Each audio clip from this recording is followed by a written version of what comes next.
Welcome back to the PolicyViz podcast. I'm your host, John Schwabish. On this week's episode of the show, we continue a little bit of our journey talking about data and art, and I'm very fortunate to be joined by Gabrielle Ione Hickmon. Gabrielle won one of the Information is Beautiful awards back in December of 2022 for her project on spades that was published at the Pudding. And Gabrielle combines a very interesting background of research and writing and art, and she created this really fantastic piece with the folks over at the Pudding on spades. And you can't see this if you are listening to this podcast, but right now I'm holding up a copy of the card deck that was published, printed, along with the digital piece at the Pudding about the history of this game, spades. And it really reaches deep into the Black and African American culture and history, as you'll hear in our conversation.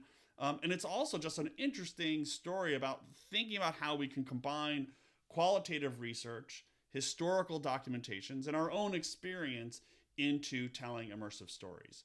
So I'm going to let Gabrielle tell you all about it in this week's episode of the podcast. So here is my discussion with Gabrielle Ione Hickmon.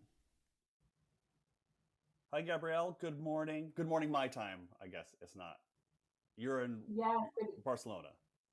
Yeah, good evening, my time. Yeah, your time. Okay, so before we get into talking about your work, so tell me a little bit about what you're doing in Spain. Yeah, so I'm in Barcelona right now. I just got here today. I'll be here for a few days, and then I'm actually heading off to a residency at Palou for a week and a half. So yeah. So I'll be working on a book project while I'm that's very cool. So this is just a week for you to just like sit in the countryside of Spain and just work, and like is it like I don't, economists, we don't get residencies. So like what does an artist residency look like? Like what does it feel like? They're each is different. Some of them have like a lot of activities built into them to try to like stimulate your craft or your practice, and some of them are more like free form for you to fill in the space. Right. This one seems to be kind of a good mix of the two. There are some opportunities, and I'll be there with a group of people, so there's obviously like time and space for connection. But I'm really looking forward to having time without kind of having to balance like all of the other things of life, right, to read towards my project, to start drafting towards my project. It's just kind of a stretch of uninterrupted time for me to like hopefully only do my creative projects. Yeah, that's terrific. That's exciting. Like I said, not a lot of residency programs for us economists. So I reached out to you. Well, actually, we met at the Information is Beautiful Awards a few months ago here in DC when you won for your spades project. I'm going to hold up the cards, but people on listening can't really see this, but I have the physical card set. So I want to talk to you about this and talk about some of your other work. But maybe we could just start with you telling folks about the project and what inspired you to do it, and then we can talk a little bit about the nuts and bolts of it. Yeah, so I mean, I grew up watching people in my life play spades: my aunt, my uncle, my mom, my dad, my older cousins. I wasn't allowed to play then because I was, sitting at the kids' table.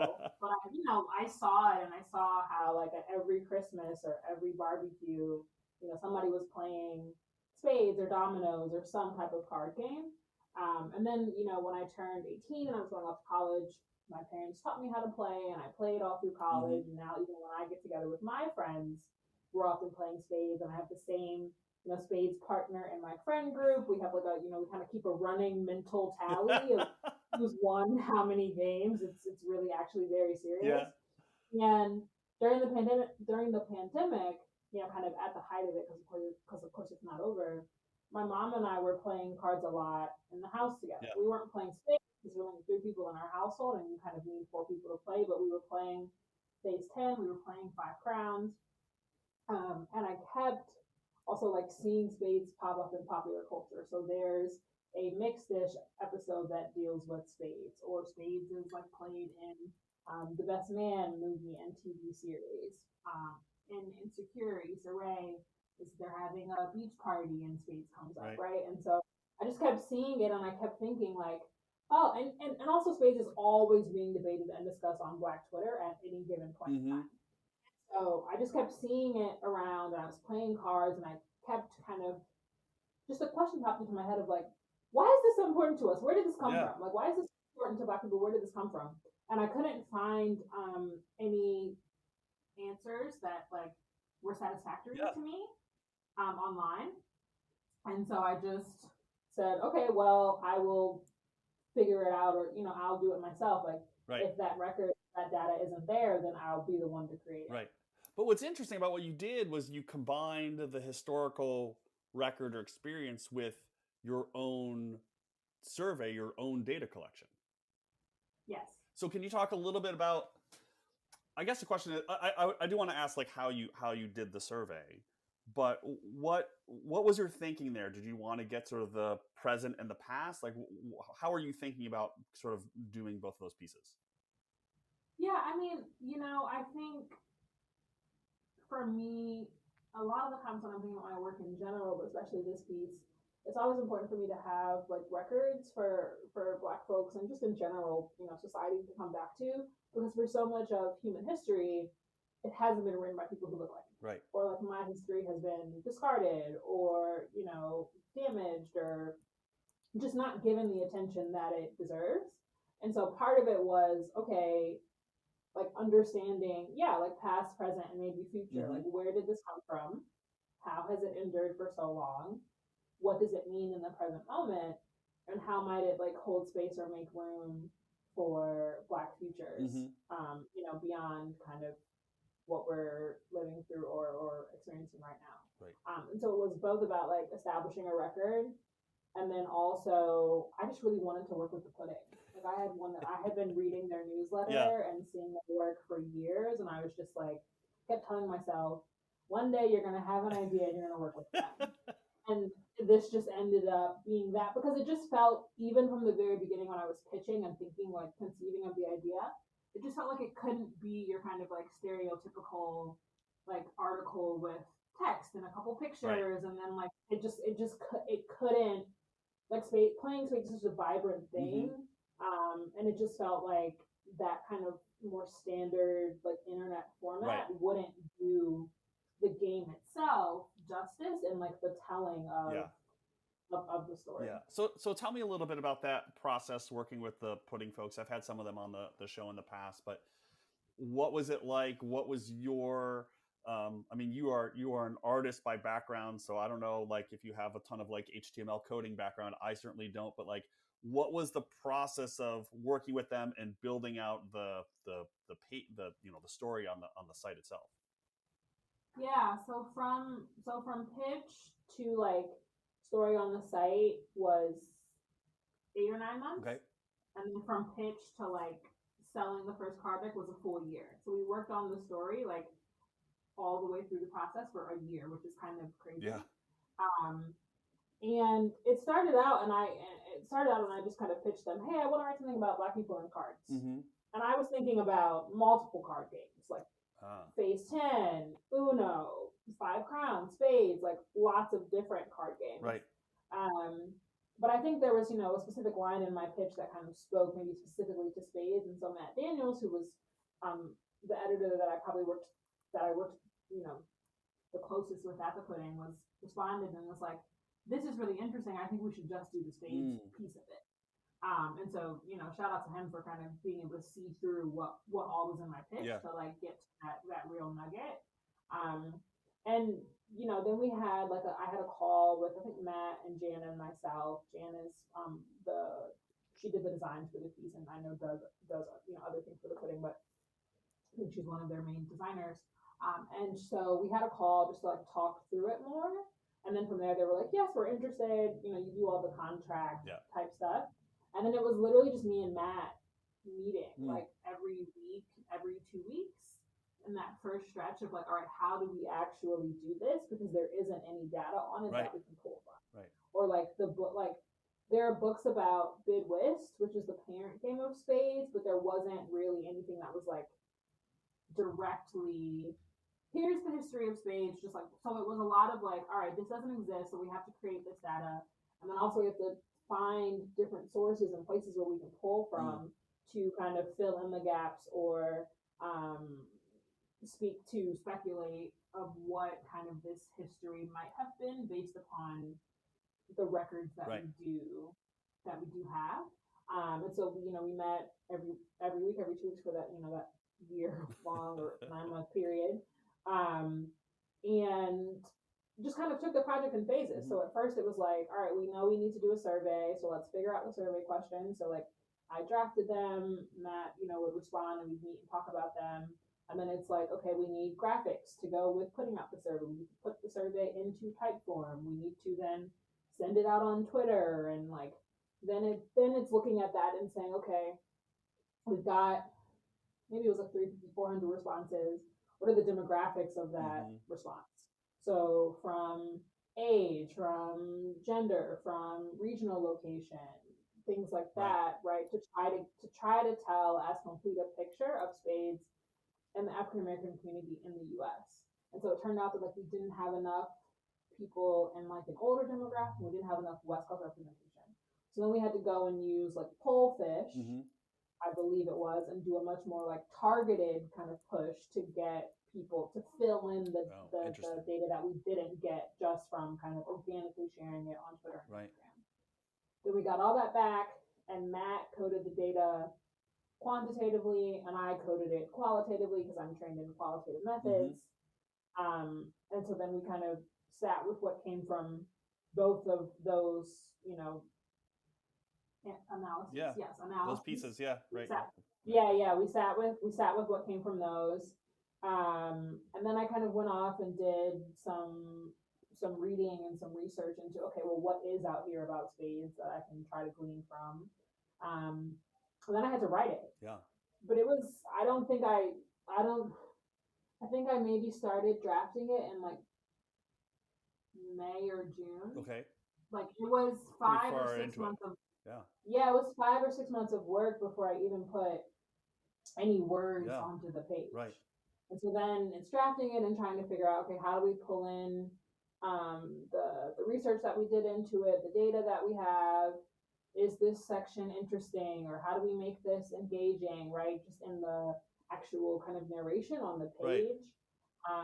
And then we had to go, okay, how are we visually presenting this, and what does that look like? And then you go through the design, and then I didn't do any of that, the coding or the design. I would say that I creative directed the process, but I don't know how to do GitHub, or I want to learn, but I don't have those skills. I hear you. Yeah. So they did that, and we would review it, and then I also, pulled in like friends and other like sources, to look at it as I was going, of like, am I on track here based upon your experience with spades or what you know about it?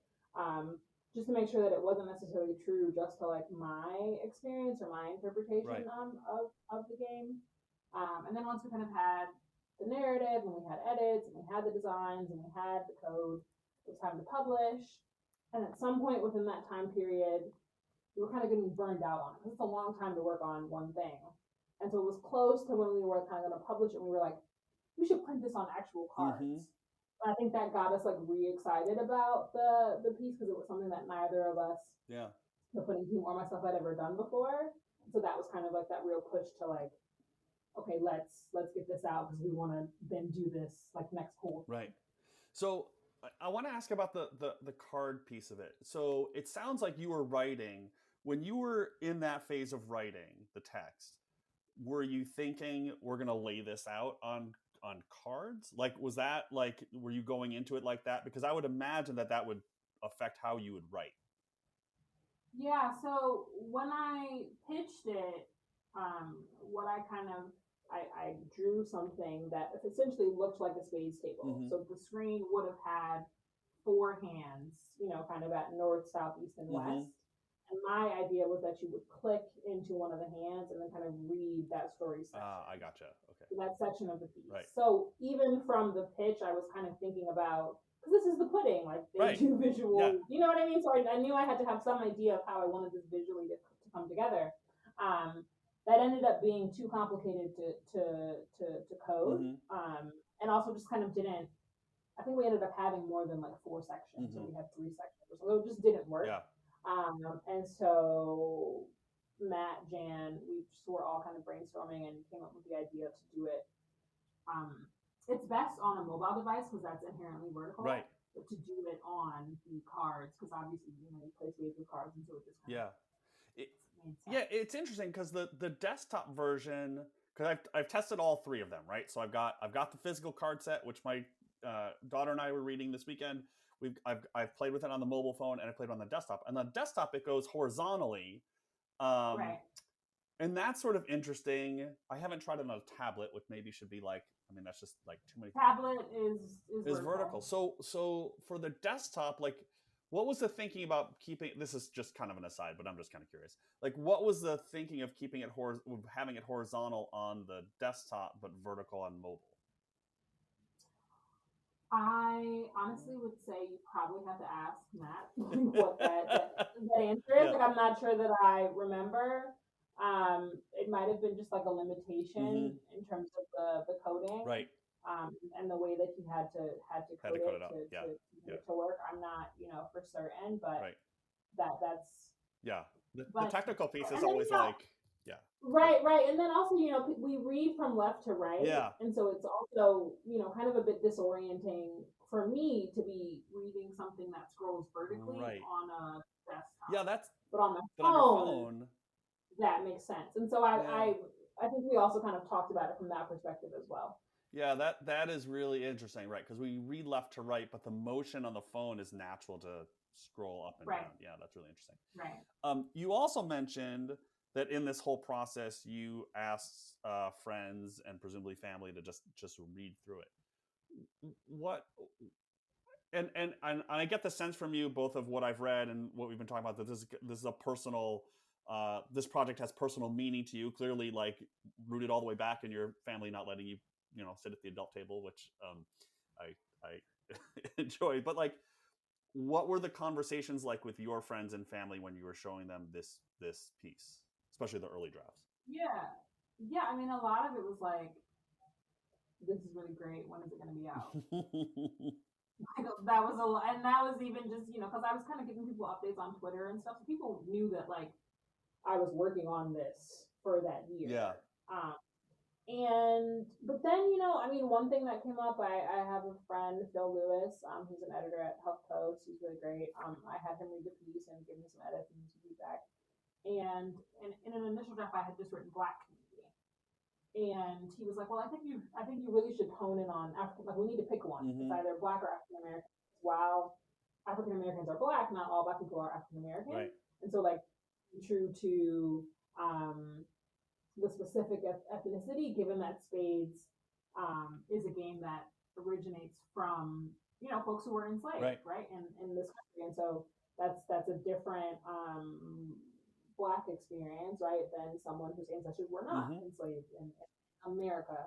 Specifically, of course, there was slavery all throughout the African diaspora, right? But like, that was even a question of like, okay, we need to be specific to the actual story that it is that you're trying to tell. And it, I had even gone and interviewed some Caribbean and African Black folks because all Black people play spades. But even those interviews, what was coming out was like, oh, like, I learned this from my African American friends. And so then both with Phil's feedback and then Rob, who was an editor at putting out time, was like, yeah, we can actually leave that out and just like, it's okay for this to just be about the African American experience instead of trying to like encompass kind of the broader. Yeah.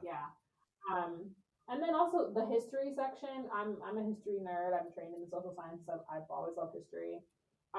Was longer and it wasn't interesting to people, so we cut a lot of that out to make it kind of flow better, be more interesting. I also at one point wanted to kind of include something about like my personal history with spades. That didn't end up making the cut either because it just, as the piece like took shape, it just didn't make sense to like go from this survey to history to like a random like personal diatribe. It just didn't fit the narrative. So those are the things that I kind of wanted to do, or we were thinking about doing, that didn't end up kind of Okay, but now we've got it on the podcast, so now folks know a little bit about your personal spades history. Yes. You had mentioned also earlier that Matt was doing the out of the survey that you all ran. Matt was doing the quantitative side, and you were doing the qualitative side. And I'm curious if you could talk a little bit about your analysis of the qualitative data. Did you? I mean, I guess like, were there specific methods you used? Did you use tools like in vivo or something else? Or and then what was it like?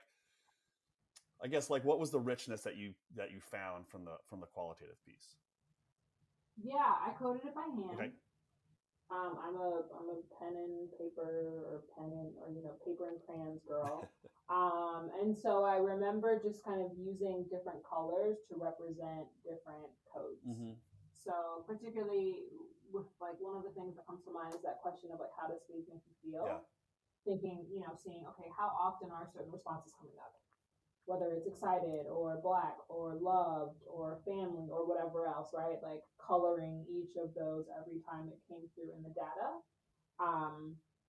And then, kind of doing that same process to all of the different like questions to kind of see what is the narrative story Mm-hmm.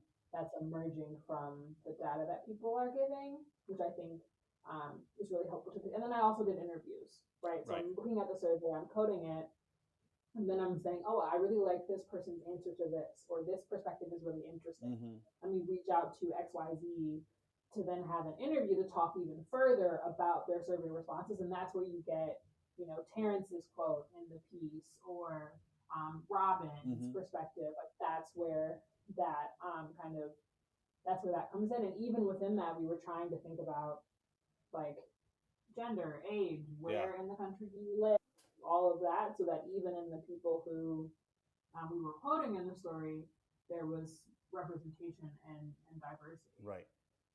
Yeah, that's really interesting. I mean, the whole thing is pretty interesting because, in some ways, even though it's obviously on the pudding and celebrated and won an Information is Beautiful award, in some ways it's not really a kind of like data visualization like project. I mean, it has data, but it's a storytelling project. So like, when you pitched it, were you thinking like, oh, this is a data project, or were you thinking like, this is a storytelling project? I think I was thinking this is something that doesn't exist that needs to exist. Mm-hmm. I have the ability to create it. I was really excited about using my training in the social sciences to do a piece. Right. I was really excited about being able to say, I'm going to create a survey, and then I'm going to code the survey, and then I'm going to use that to, right? It's almost like, and I have a lot of friends and just people in my network who are in academia, and a lot of them are like, this could have been like a dissertation project. Yeah, I mean, absolutely. In the kind of way that in the way that I both went about it, and then also kind of in how it like ended up. And people have said that it's changed the way that they think about. These are friends who are like professors or in the academy. Like it's changed the way that they think about sharing the information from their research, right? Because I could have done all of this and like put it in a journal, and then no one would see it. But like that's not the point. And so I think I was excited about being able to merge like my passion and interest for writing and telling Black stories with my, academic training. I have, a master's in social sciences. I've, taken all these different methods courses. And so it was really exciting to get to, and, I bring my research skills into everything that I do, right? But to really concertedly get to kind of merge the two on a project. Then, like I said before, I knew that it needed to be visual, and I just had loved the pudding for forever, and so I knew I wanted to work with them, and so it just kind of all worked. I mean, we do have visualizations in there. We have graphs. There is that, but I do agree that in some ways it does feel maybe like a narrative history project that then has data with it. But it's not like a dashboard, kind of like, a lot of the things that were at the Information Awards, it's a dashboard kind of thing. But this is more of those immersive stories. But what's also like the physical cards, what's great about the physical cards is like, we all know like the internet, just kind of like things are going to disappear from the internet, but like the cards will always exist, right? Like, so like the physical. Now, have you played spades with the cards? I have not, but my family members have. Okay. So this past Thanksgiving, my mom, two of my uncles, and a family friend, they played Bidwest with my Yeah. card deck actually, which is sort of like playing spades, and that was like a really really Yeah, cool that's pretty moment for cool. me. So like three people in my family playing with the Yeah. cards, and then we just did like another print run that sold out. So it's exciting to for me, like the card deck is really like an everyday accessible archive Yeah. because you can sit there and read the story, Yeah. but you could also play with Right. it. And so, there's something interesting to me in that, like being able to kind of be so hands-on and tactile and like engaged with this archive, with this story, with this archival object, with this art object that also has like a real world purpose. And I'm also, when we did the print one, I got some decks just for myself, one for like my personal archive, but I'm also endeavoring to get them into Black and other cultural institutions, Yeah. definitely in the States, but also around the world, so that they can also be like properly preserved beyond Right. people having them in their Yeah. in their homes as well. And it's so interesting to think about a cultural story and then being used in actual gameplay and how they kind of would wear over time and how those various things just kind of interact in the in the analog world in people's actual lives. It's just kind of interesting to think about, how they'll bend and they'll tear and they'll, when and they won't be as like slippery and glossy after a couple plays, right? Like, yeah, it's really interesting. Yeah. I hadn't even thought about that. I mean, I know some people who have bought multiple decks so that they have one that they can play with and then one that is preserved. Right. I even have some friends who, when we did the like, I have friends who bought decks the first time and then we did the reprint. They were like, oh, sorry, and I was like, yeah, well, one, you should get one because they're gonna sell out, and then two, like, then you have one that you can play with, and you have one that you can just keep. Yeah. And so I think a lot of people have thought about it that way as well, of recognizing like, oh, this is an archival art object. Let me have one that I take care of, and then let me have one that I touch and interact with and play with. Right. So now looking forward, do you see yourself doing other projects that are kind of in the, I don't want to say similar vein, but I guess I mean a similar vein insofar as doing another survey and doing that sort of social science research type thing and, immersing, sort of blending it with another story? Yeah, absolutely. I mean, I have every intention of getting a PhD. So there's obviously a lot of like research aspects that will go in that. I'm also always, in the words of Issa Rae, rooting for and interested in everybody Black. Yeah. So a lot of my work always is centering around Black culture. So there definitely are some other projects that I'm thinking about, whether that I would do them in school or I would just try to, like, the next thing that I do, one, I think will take longer time just because of how I'm conceiving of it in my head.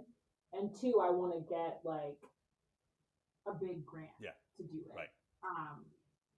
Kind of up front, or have it be like what I'm doing for school. Yeah. Which, I think is doable given how this one's performed and et cetera, et cetera. So I definitely do have some other projects in mind. They're kind of still rooted in like my personal Black experience or things that I'm kind of, noticing in my life and in my worldview. But yeah, I definitely do have some other ones in mind that I'm hoping to kind of get going on in the next year or so. I kind of already feel bad for your PhD classmates who are going to like write a dissertation and it'll be just like, 40-page essay and you're going to come up with some like storytelling thing that's going to blow people's socks off. So, hopefully, I mean, but also like, hopefully the Academy doesn't try to like beat that out of me. I hope not. But like, so I mean, so in econ at least, like the one of the guiding principles or lights is like you do your dissertation and then you try to get the chapters published as journals. So like maybe you don't do that in grad school, but like you turn that thing into something else. And I know lots of history folks, right? They end up publishing their dissertation as a book later once they learn how to write for the non-academics, right?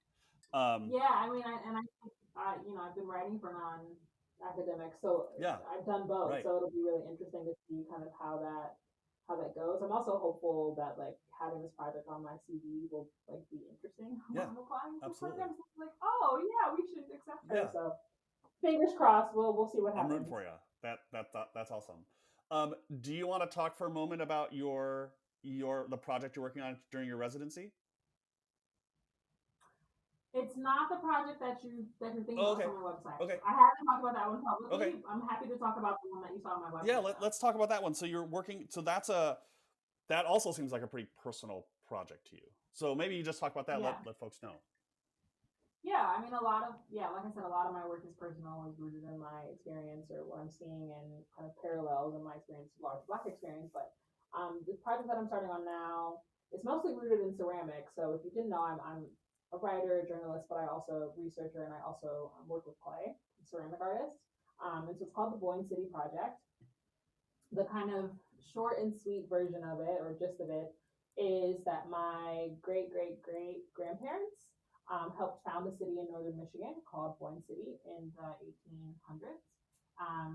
A lot of kind of their history and like um, mark on the town is still there. Like there's a church that my great great great grandmother um, like when you go into it, there's like a photo of her in there. She was like a founding member. There's a historical marker outside of the church. There are streets named after them. Yeah. There's all of this kind of stuff that still exists. And so this project is very much still taking shape. But what's come to me so far is specifically through clay. It's about kind of reaching back and trying to understand and like always kind of root my practice in African ceramic traditions, but also to think about I've forgotten a crucial piece of this that will make this make sense. They own the brickyard, and bricks are made of clay. Oh. And so for a long time, I've been interested in interesting. ceramics and felt really called to ceramics. Yeah. And in the last few years, I've stepped into that kind of calling. And so I now work with clay and see it as a continuation of the work that my ancestors did in their brickyarding with clay. And so it's both about like the fact that I can't, I can only trace my history so far back. I can't tell you like where in Africa I'm descended from. So part of it is like looking towards those methods that I can like intuitively and bodily kind of understand and work with and act on, but like can't necessarily directly speak to. And then also thinking through like, the history itself in Michigan, documenting that, and just like bringing it into a larger consciousness, right? It's not a narrative I feel like you hear about Black people in the 1800s that often. Right. And so that for me means that it deserves to be told. Yeah. And then thinking about the present of like, well, what does this mean? Not only for my family, right, but like how does this change our understandings of the Black experience, Black life, Blackness in that time period? What does it mean that like this didn't necessarily, and not that I like aspire to, being a billionaire or anything, but like, right, you see people like the Rockefellers or the Vanderbilts, right, who are operating in similar time periods in kind of parallel industries, and they have all this sustained wealth. Why isn't that necessarily the case for my family? I'm also kind of interested in questions of like, what does it really mean to be from a place? Because I would, if anybody's like from Michigan, I think I'm from Michigan. I can trace that back. And so it's just, there's a lot of different questions around it. Right now, it's mostly kind of taking shape through my ceramic work. But I do think that eventually there will be some sort of written piece to it that just hasn't kind of come to me as clearly yet. But yeah, it's a family history project, and I'm hoping that as I continue to do it, it will also inspire people to again like reflect on what it means for Black people in American history and Black Midwestern history, specifically outside of like Chicago and Detroit, these kind of epic centers where we think of Black people as being. Right. What does it mean for them to have been there before the Great Migration, which is typically when folks moved up from south to north. Right. But also, just to inspire people to look into their own family histories themselves, because I think you can't know where you're going if you don't know where you've kind of been and where you come from. Yeah. Well, that's a great note to end on. Gabrielle, thanks so much for coming on the show. Good luck on the residency. I'm rooting for you on the PhD program, although, get ready because it's, yes. But the piece is fantastic, and I'll share the links on the episode page so folks can check out both the pudding story and your work on your website. And I'm looking forward to the next thing that you come out with. So thanks so much for coming on the show. I appreciate it. thank you so much for having me. This was really, really fun. And thanks for tuning into this week's episode of the show. I hope you enjoyed that. I really do hope you will check out the story on the Pudding website about spades. You should also consider just buying yourself a card deck. It's great. Like, the actual hold the project in your hands is really just fantastic. And so I hope you enjoyed this week's episode of the show. Thanks for tuning in each and every other week. And I hope you will stay tuned for more great podcasts, great episodes, and other great content on the PolicyViz website over the next few months. So until next time, this has been the PolicyViz podcast. Thanks so much for listening.